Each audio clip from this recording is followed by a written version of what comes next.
With a name out of science fiction and the ability to create incredible results when it comes to change, I want to talk to you about a special technique. And no, it doesn't involve the force. Well, not exactly. It's called the force field analysis. This is a technique designed by Kurt Lewin and is a great way to identify barriers, resistance, and driving forces to making a change.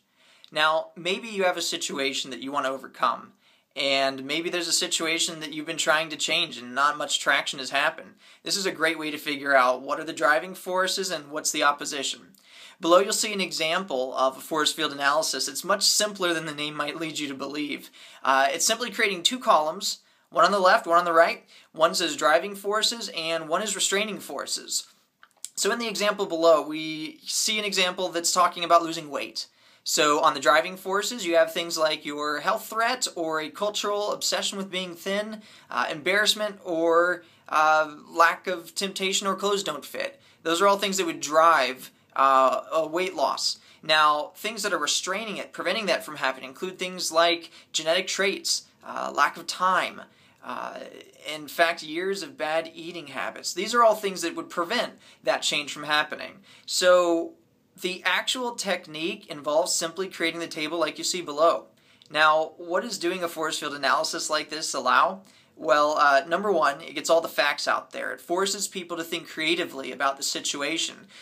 What exactly are the driving forces? What are the restraints? So it's a chance to really look and analyze a situation. The next thing that it does is encourages individuals or groups, mostly in the group setting, to form consensus. Is everyone agreed that these are the reasons why this is not happening? Is everyone agreed that these are the driving forces? So you can involve a group and really build some strong consensus in the process of doing a force field analysis. And then the last thing that it does is it allows you a starting point for action. So once you've identified barriers, once you've identified driving forces, you can take appropriate actions to really make this change occur. Now, a word to the caution. One thing that seems to be the case is strengthening a driving force tends to increase resistance against it. In fact, you might have much greater success looking at your restraining forces and weakening them, reducing them. So let's take an example. From the table below, you'll see lack of time. And you'll see clothes don't fit. Now, I don't know about you, but being told that my clothes don't fit over and over isn't really going to create much change. It's just going to help me feel a little less motivated and maybe just have a bad self-image, which might spiral out of control.